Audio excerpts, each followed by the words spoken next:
आज हम लोग पढ़ेंगे क्लास थर्ड हिंदी ग्रामर में शब्द विचार। शब्द विचार को पढ़ने से पहले हम लोग को एक बार फिर से वर्णों को रिवाइज कर लेना है, क्योंकि देखिए आप वर्ण जाने बिना शब्द विचार नहीं पढ़ सकते हो। तो वर्ण हमारे क्या होते हैं? वर्ण हमारे शब्दों की सबसे छोटी इकाई होती है। मतलब ये है कि शब्द का एक ऐसा रूप जिसको कि और छोटे रूप में ना तोड़ा जा सके, तो वो सबसे छोटा रूप हमारा वर्ण कहलाता है। और इसके लिए मैंने कल आपको एक नाम दिया था जो कि मेरा ही था, आकाश। आकाश को हम लोगों ने कैसे तोड़ा था? बड़ा आ का पे बड़े आ की मात्रा को अलग से लिखा था, और शा मतलब ये है कि हमने आकाश शब्द को 4 छोटे-छोटे हिस्सों में तोड़ दिया था। तो ये थे हमारे वर्ण। अब हम चलिए शब्द पढ़ लेते हैं।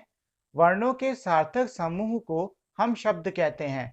मतलब ये है कि ऐसे वर्ण यानी कि ऐसी छोटी-छोटी इकाइयाँ जो कि हमारे इस तरीके से लगाए जाएँ कि कुछ मतलब बनाएँ, तो वे हमारे शब्द कहलाते हैं। देखिए, अगर आपको वर्ण इस तरीके से मतलब पूरी जो मैंने आपको शुरुआत में इसका एक्सप्लेनेशन दिया था, वैसे समझ में नहीं आ रहा है, तो इस तरीके से समझ लो कि वर्ण हमारे अक्षर होते हैं जो कि मात्राओं के साथ हों।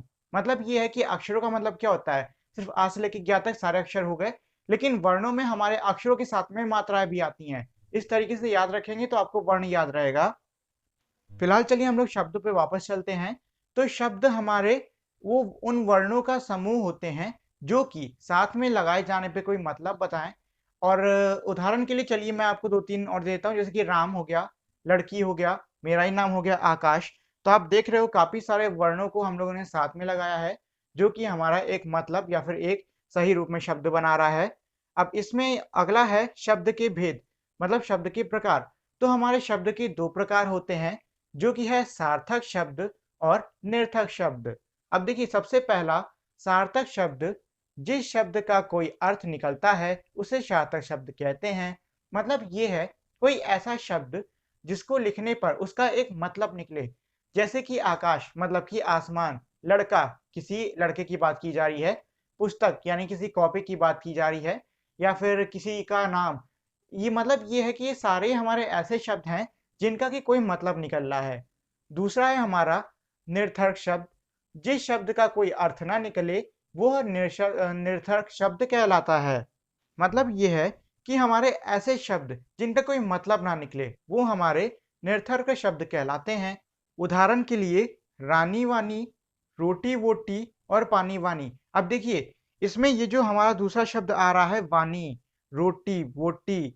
अब देखिए रोटी तो हमें पता है क्या होता है, लेकिन क्या हमें पता है वोटी क्या होता है? नहीं ना। लेकिन उसके बावजूद वोटी क्या है? हमारा एक शब्द है। हालांकि इस वोटी का कोई भी मतलब नहीं है, लेकिन ये हमारा शब्द है।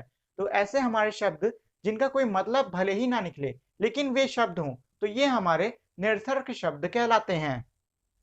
तो आज की क्लास के लिए इतना ही। और अगर आप लोगों ने अब तक मेरी इस वीडियो को लाइक और शेयर नहीं किया है, तो इस वीडियो को लाइक और शेयर कर दें।